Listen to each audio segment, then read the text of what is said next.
Hey there. Welcome back to another episode of the Jasmine Star Show. My name is Addison, Jasmine's podcast editor, and today I'm behind the mic for a change. In this sales-focused coaching session with Social Curator users, Jasmine answers questions about how many months of showing up consistently on social media it takes to get clients, how to let go of the guilt of selling a product for people in serious need, and more. If you want tactical tips for getting more sales from social media, you're going to love this episode. So, without further ado, let's listen in. Hi, my name is Crystal James, and I am a digital marketing strategist, and I help business owners and salespersons create high conversions by filling their sales funnels with qualified leads who convert. Beautiful. You fill funnels with qualified leads. I got you. Okay. How can I be of service? Right. So my question is, on average, with constantly showing up on social media, how many months before I can expect getting clients? I mean, Crystal, if I could have an answer to that question, I would probably be able to retire next week. The fact of the matter is that we could talk about facts. The facts are that your efforts are directly proportional to your results. Same way, if you and I wanted to run a marathon and you ran 1 mile one day, and then 2 miles the next day, and then 3 miles the next day. You're putting in the work. You're building up that resistance. And I decide not to run at all and then wake up on Saturday. I'm like, I'm going to run 10 miles today. Like, it doesn't really work. We must train to get results. We must practice to perfect. So when it talks about how long must I work to get results, I then have to say, well, how often are you showing up? What type of content are you creating? Are people engaging? Are you just talking about your business, or are you leading with the benefits of your business? Then I have to talk, what market are you in? Are you in the newbie market, the intermediate market, the advanced market? Are you working with enterprise? Are you working with entrepreneurs who have an ad spend of $500 a month, $5,000 a month? $50,000 a month? All of those factors come into play at how long it would take for you to land a client. The more expensive your services, AKA the higher money, the amount of money that they're spending on ads, the longer it will take for them to hire you. Because a higher ticket item is traditionally a longer runway for a sale conversion. So having said all of that, what's coming up for you? Well, what's coming up for me is that it's important to be consistent. And in terms of creating an offer and knowing who my ideal client is, then I would need to tailor my content to that and understand that there is a customer journey. And so if my if my offer is a high ticket offer, then I would need to treat my client or walk through the customer journey differently with that client as opposed to a client who is low ticket. Absolutely. Without a shadow of a doubt. But here's the thing, Crystal, it's like if you want to work with a client who wants to fill their funnel with qualified leads. And Crystal, let's say I wanted to hire you. And I come to you and I say, Crystal, how long is it going to take for me to get my funnel, another 100,000 people? And of those 100,000 people, how many will I convert and how long will it take? What would you say to me? Yeah, so I would say that it would be difficult for me to be able to gauge that because everybody is different and there is no guarantee. We could put things in place, but then we don't control every outcome. And so we would have to wait to see what happens. So do the best that we can, create the strategy that we know works. We put different plans in place. We create a plan for objections and all the different things that may pop up, but there is no guarantee. So congratulations, you just coached yourself. Wow, I'm not even needed here. This is amazing. This is a perfect conversation for us to actually iterate that you yourself must sell yourself. You must, at every point where you get frustrated, oh, that's a piece of content.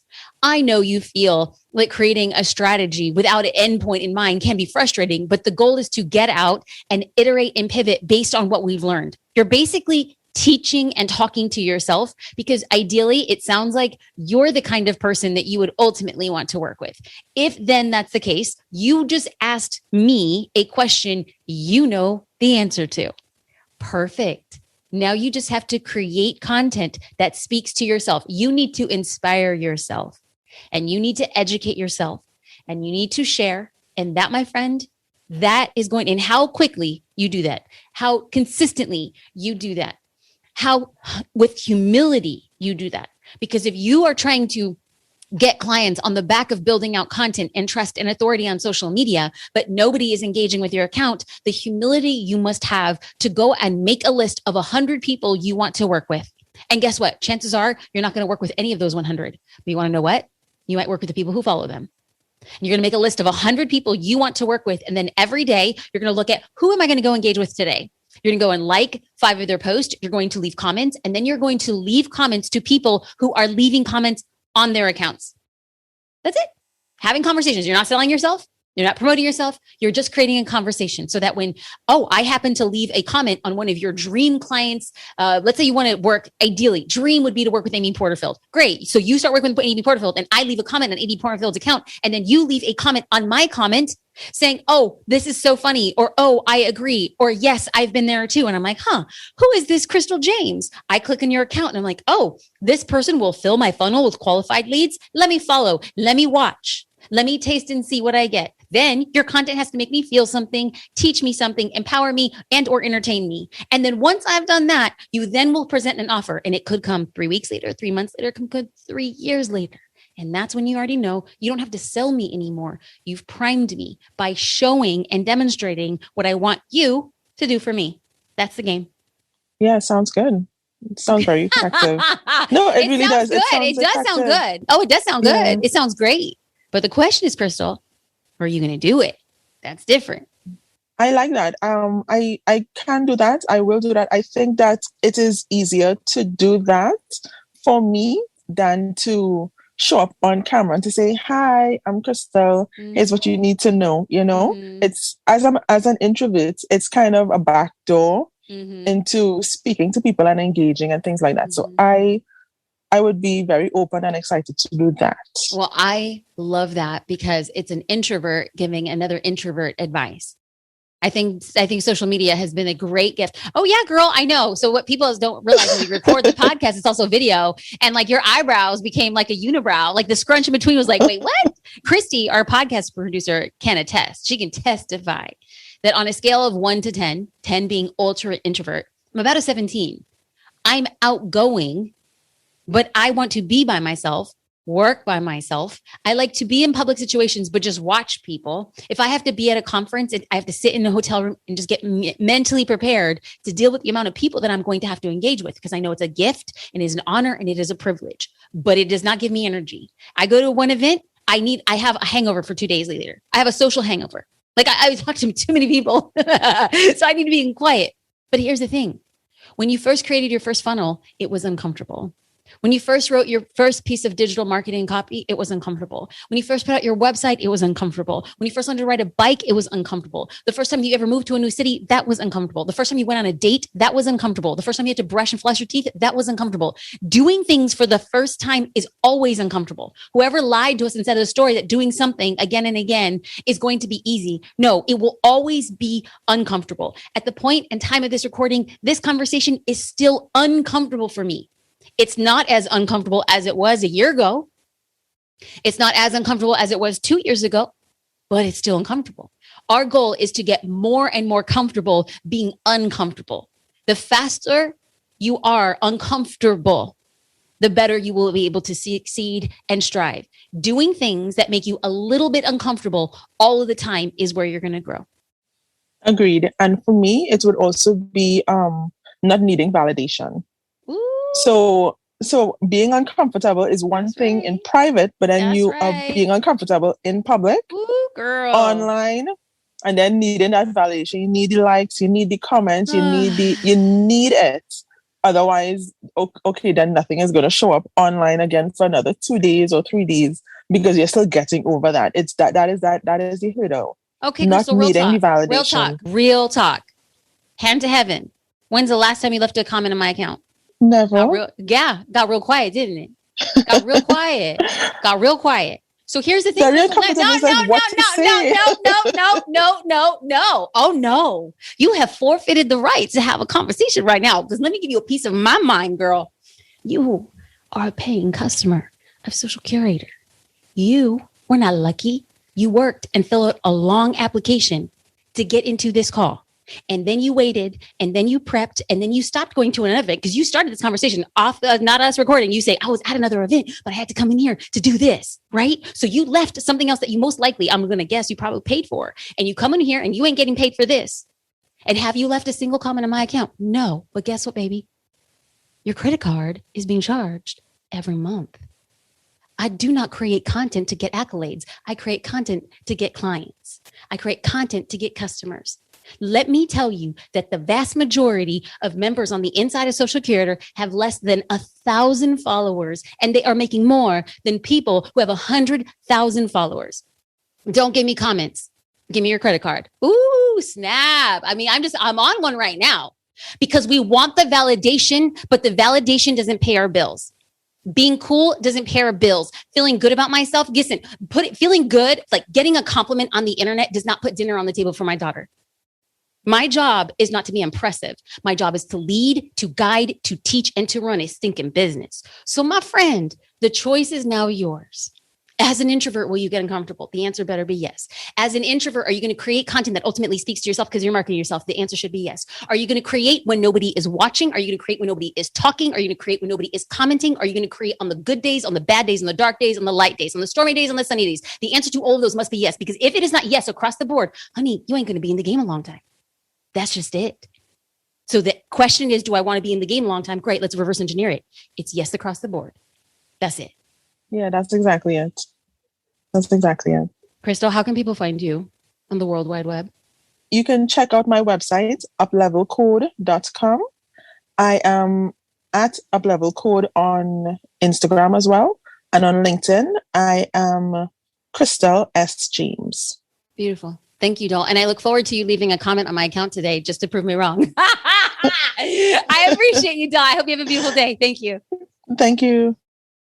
So my name is Sue Glenn, and I am an email strategist and educator. I work one-on-one with clients, but I also give workshops. Most of them are free. I do volunteer work, and I give workshops. I have since released an email course in 2020, and I've launched a couple of times, and I'm going to launch again. I'm also a certified, and this is a title I have to use, a certified local expert and speaker for Constant Contact, which is in leading, email marketing service. So what I do is I both teach people how to use their Constant Contact account. I create email campaigns for people and send them out. I upload their list. I do a lot of the back end work for them. That's like my service to them as a personal coach for email marketing. So I have also recently created smaller, low-cost offers. So this is something new. They're not even on my website, but they're in my course platform. And my question is, how do I focus my social media strategy on my new digital products in a cohesive way since I'm selling a suite of them?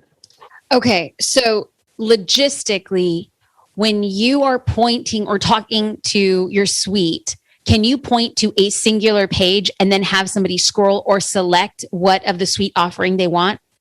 I can, yes. I do want to move it because I only talk about them one at a time. I don't talk about the whole suite at this point. So I've been promoting things separately. And this is apart from the course. Like I have like an annual calendar with 36 marketing ideas, and I have an email welcome series roadmap. I guess let me get to my real question. Do you have a store? Yeah, I do.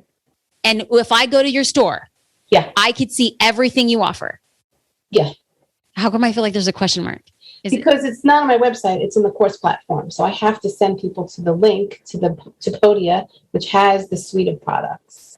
I haven't yet added that to my website. Okay, no problem. But you can send them to one link and there they see all of your offerings. Mm-hmm. Okay, Beautiful. So if like the goal would be to get them to your website, because I think it's branded. I think it feels like you're getting industry authority when you're going to a domain that you own. It's neither here nor there. Have that be a big initiative for 2022, but you're not making or losing sales on the back of you having your own domain. I just think brand wise, it's a better extension of who you are as an educator. So I understand the clarity in you making a singular offer for, oh, here's my content calendar planning ideas. Here's a list building idea. Here's a course. Here's we can hire me for group coaching.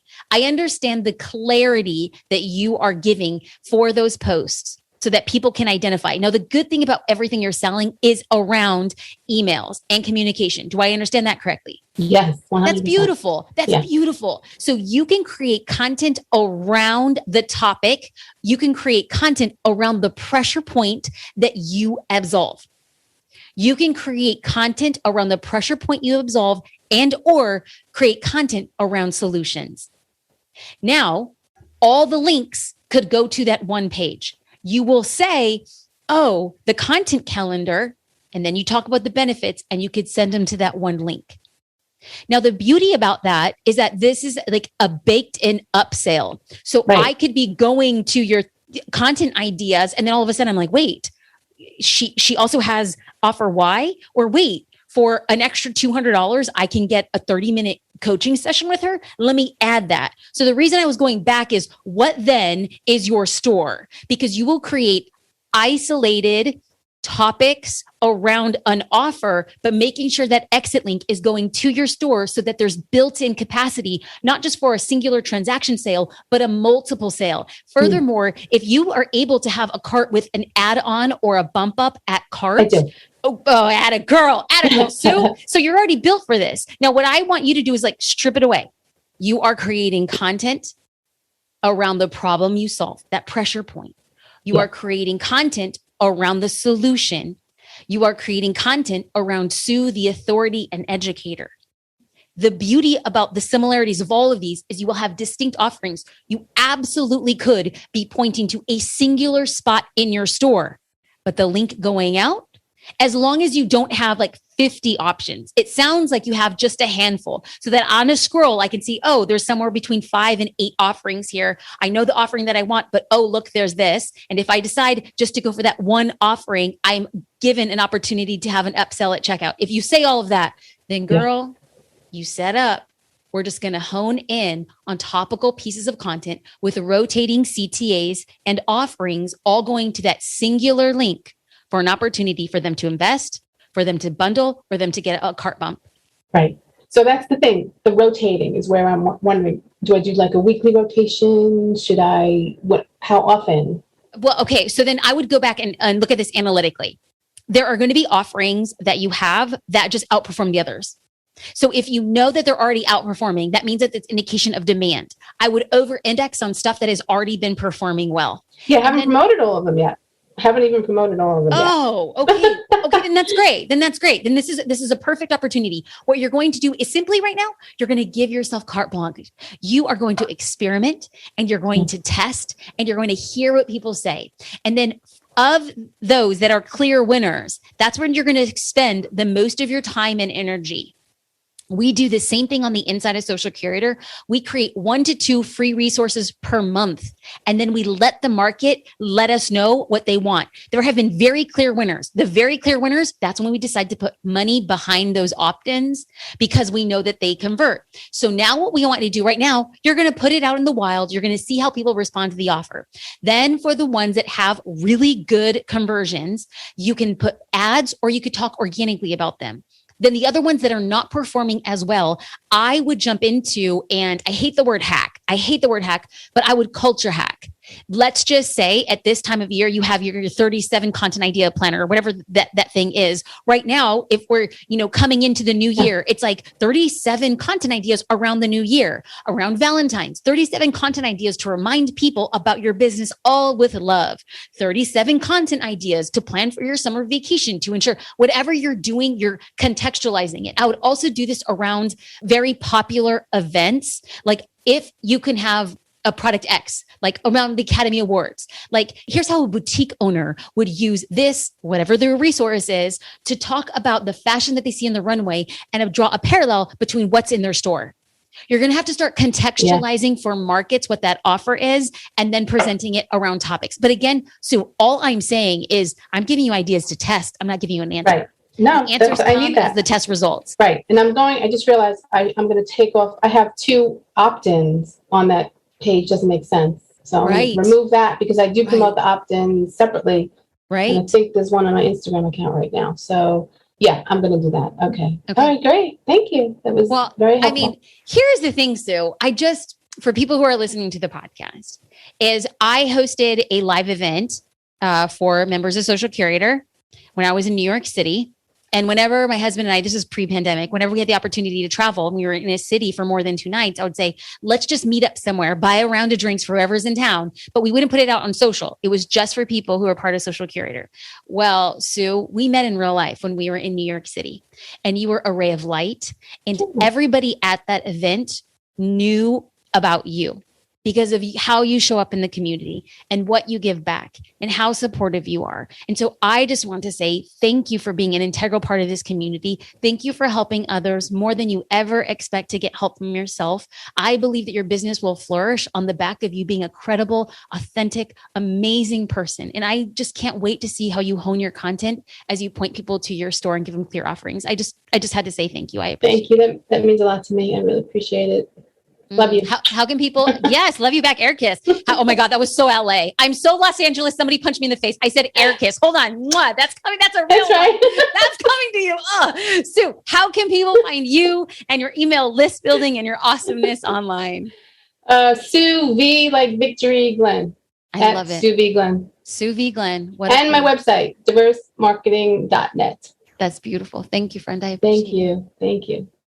Hi, I'm Nicole Moses. I am a photographer, and I specialize in enchanted style portrait photography and weddings. Beautiful. And my question is, I don't have a lot of my ideal client already following me right now, so I don't have anybody that I'm, that is the guy that I want to sell to make sales to. So I'm wondering, how do I reach out to people to make that connection? Because I can't just, you can't just like cold call people for something like that, like they have to, I get that they have to know, and trust you. I'm kind of like, how do I find them to reach out to start that connection? Or really, how do I reach out? Not how do I find them? Before the reach out, if you currently do not have ideal clients, the goal would be to ensure that you're creating content that would resonate with your ideal client, not content we suspect would resonate with our ideal client. I went through the exact same thing as a photographer. I wanted to transition to a luxury market. And listen, I'm daughter of an immigrant, girl from the hood. What I thought I knew about luxury was immediately betrayed when I tried creating content that I thought luxury clients wanted. It wasn't until I actually started following, researching, seeing, and knowing that I then began to test the content that I was creating. And I did all of it on the back end for free. So what I am asking you to do first and foremost is to create content that you believe somebody who would want an enchanted experience to do. And now enchanted is defined by your dream customer will most likely be different than what you're initially imagining it. And I'm saying this having gone through this exact process. So I would build out a portfolio initially of what you think, and then furthermore, what you suspect somebody would invest in. On the back of doing that, you would then reach out to other people once you have a portfolio that reflects that level of client knowing, assurance, full portfolio pieces, that you would reach out to other people who are conduits for your dream customer. Because it's not as if a lot of times you're like, oh, how do I go and find my enchanted groom that's going to book this for his bride? We don't know about those things, but we do know people who are connected to those things. We do know that venues, we know that coordinators, we know that designers, we know that florists, we know that cake bakers. So if I were you, I would start creating portfolio pieces with people in the local area who would be able to refer my services to my dream client, and then in transaction, create stuff for them to market for me. This is exactly what I did. I reached out to florists and I said, if you were to make me a bouquet or 10, I will shoot an entire suite that you can use on social media. As long as you do this, I'll give you the entire pieces. I'll create a promotional website and a full gallery for you to use.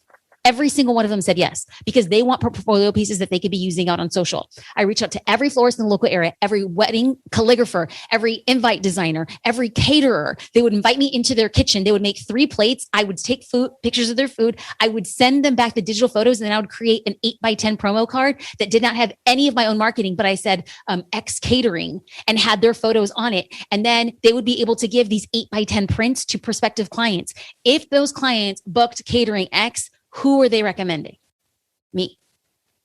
So even if we can't go out and solicit our dream customer because we don't not really quite sure where they know where they are in the customer journey for where your customers are, there are people who are intercepting them before you. When you become top of mind, when you give them content of their own to promote your business, you're essentially creating marketing materials for somebody else to get you in front of your dream customer. How is that feeling for you right now?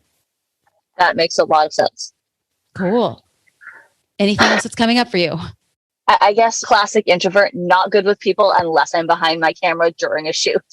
Then I'm great, but until then, I'm this. You and me both. It's all good. So talk to me. So then how would you suggest reaching out to those other vendors and stuff? Because I have Good tried question. a couple times and not had success. So I know a couple ways not to do it. Okay. So then what you would do, like first and foremost, we want to like segment the market. We don't want you reaching out to people who probably wouldn't be able to refer you unless somebody was going to fly you there. And to get to that point in your business, you have to be around the block for a little bit of time. So what I would do is reach out and I would make a list of at minimum 10 to 15 wedding coordinators who I would like to collaborate with, 10 to 15 cake, 10 to 15 calligrapher, 10 to 15 invite, 10 to 15, anybody who's going to intercept my client before I will. And what I do is I follow all of them. And then I have a daily checklist that I'm leaving a comment and leaving a comment and liking for any stories that I see them doing behind the scenes of like fondant cake for the groom. You would say, this is so beautiful. I can't wait to see the finished product. All you're doing is you're just saying hi. You're just saying hi. You're just saying hi. And you're saying hi to all of them consistently for about 4 to 6 weeks. So much so that when you send them a direct message to say, hey, I'm going to be in town. I would love to pass by the bakery. And if you have any cakes, I'd love to take photos of you. No expectations. I'll turn over the digital files. You could share them on social media. I'll be there on the 16th between these and these times. Does that happen to work out for you? They will know you already on the back of that. I mean, we talked about getting to know a social curator user by the name of Suvi Glenn. She was on the podcast. But the only reason why I knew her and why she was so familiar is because all she did was say hi for a very long time. That's exactly what I want you to do. You're first on the hi campaign for 4 to 6 dedicated weeks. Not like I sent you that one DM that one time. They need to know your face. They need to become familiar with your name so that when you come in with an offer, it's a very different, not a cold offer. Somebody who's supported their business. They're going to trust you to invite you into the bakery. You're going to transact. They're going to be familiar with your stuff. And then it's a done deal. Okay. Awesome. Ugh. That is super helpful. Thank you. Nicole, what a lot of people don't get to experiences on this podcast is that this is video. And right now you're sitting in the passenger seat of a car. Well, I'm assuming your husband took your kids out because you told me that you're on your way to a family vacation. And I just want to take a minute to say for the other fellow introvert moms who are balancing a life and motherhood and passion and a business, you are showing up in big ways. Thank you for showing your children what it takes for you to succeed. And on the days that you get no's from the bakers and the coordinators and the calligraphers and the candlestick makers, you're still going to show up and do what it takes. If not for you, then for them. I appreciate you. How can people find you on the web? You can find my website at beautyfromashesphotography.com. And then I'm on Instagram and Facebook. Instagram is at beauty_from_ashes_photography. And then my Facebook is just at Beauty From Ashes Photography. Good for you. Nicole, thank you for being here. I appreciate you. Thank you. Hi, Jasmine. My name's Kaylin. I'm the creator of the Clubfoot Game Plan, which is a course to help parents get through the clubfoot treatment, which is in the first 3 months of their child's life. My question is that during that time frame is a very emotionally charged time in their life, and I feel like they definitely really need my program. But there is a part of me that feels kind of guilty for charging what I feel is my worth. So how do I go about feeling like I'm getting paid enough for what I'm putting out there, which is a lot of content, but also not feel like I'm taking advantage of people in a very difficult situation in life? Ooh, girl, the swing of how am I okay charging my worth because I know what I'm worth. And then the swing of how do I feel like I'm not taking advantage, getting paid what I'm worth. And the crazy thing is we're having conversations around sales, and this has nothing to do with sales. It's an entire mindset. You need to accept that the market will never pay you what you're worth because you put your heart and your soul and your time and your education into what it is that you do. They will never be able to pay you what you're worth. Do you think that the market will pay you an equitable amount, an amount that you set, an amount that you're okay with? Yes, I do. So if you know that the market will pay an equitable amount for what it is that you put out there, and if you know that you are under promising and over delivering, you are giving them an unparalleled experience. You're putting your heart and your soul. You're showing up emotionally for families who are going through a very emotional time in their life. If you know that, and you believe that, then the idea that you would ever feel guilty for charging for what you've been put on this earth to do is simply the flip of a switch. You must tell yourself a different story. You must tell yourself that if you do not get paid, you will not be able to be in business. Therefore, you would be robbing families of your knowledge, your insights, and your power. If you do not get paid, you do not have business. So what you are doing is you are creating a very powerful relationship. Somebody putting value to what it is that you do, investing in what it is you do, and then in return, you give them something they desperately need. You all need each other. You just simply need to tell yourself a different story, that if they do not pay you, you are not in business. And if you are not in business, you're robbing parents of the gift of your knowledge, your time, and your insight. How does that feel right now? That's a very good switch in the moment of selling, because I'm launching my course in January. So in that moment when people are like, why are you charging for this? Because I have been giving away content for free. How do you get in that mindset, in that, like, the switch of a moment? I love this. Okay, now we're getting super granular. So once we actually go from the work from the inside out, now we got to get into tactical things. You've given away stuff for free. Why would I pay for it? And this is what I respond to every single day. There are tens of thousands of people who read what I post on social media, on my blog post, at speaking events, and on this podcast, who will never pay for Social Curator. Now, of the people who do invest in Social Curator, it is my objective to clearly delineate and identify what they are getting that is different than what is on the outside. So if you have not done that right now and you're going into a launch, I need you to make a list of things that they get behind the paywall that is not on the outside. And then that becomes your benchmark. That becomes your anchor. That is what you hold on to. Because I have to tell you, at the time of this recording, I put out a piece of content on Instagram. And this piece of content I am so proud of. It took us hours to create. How to batch a week of content. That should be sitting behind the paywall of Social Curator. It should be. But in order for people to trust what is behind the paywall, I must show them what I know. And then when people actually try to batch a week of content, they're going to need additional support. They're going to need resources. They're going to need our customer success team to guide them through. They're going to need a community to ask questions to. They're going to need the templates. They're going to need the copy. They're going to need the schedule. They're going to need the engagement tracker. So I know that I do coaching on this podcast, and it is exclusive to Social Curator members. You cannot get coached if you are not a member of Social Curator. That's different from what's on the outside. I only do coaching on the inside of Social Curator. I will do Q&A where I don't have to prepare for them. People want to ask my top of the opinion. But at the time of this recording, this morning, I went into the community and taught a 40-minute class on how to use social media to get people to your website. I wouldn't do that on the outside. I might have a 10-minute conversation or Q&A based on that. But what we're doing is creating the framework, giving the resources and the accountability. That's the biggest thing. That might not be for everybody, but it's what I am resting our laurels on. And as we develop Social Curator, we're going to be having features only provided to Social Curator users that will never on the outside be available. So those are the things I hold on to. And that's what I want you to do. Make a list of what is not shared outward facing.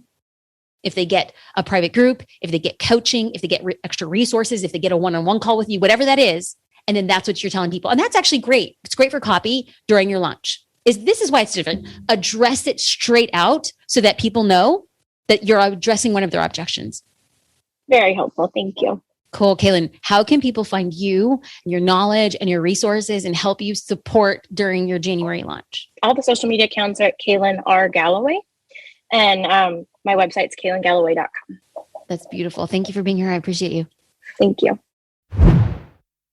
There you have it. If you enjoyed this episode of the Jasmine Star Show, please rate, review, and subscribe from wherever you're listening right now. We'd love to hear what you love about the show, and it will help our team continue to deliver the content that you want to hear. Until next time, we'll talk to you again soon.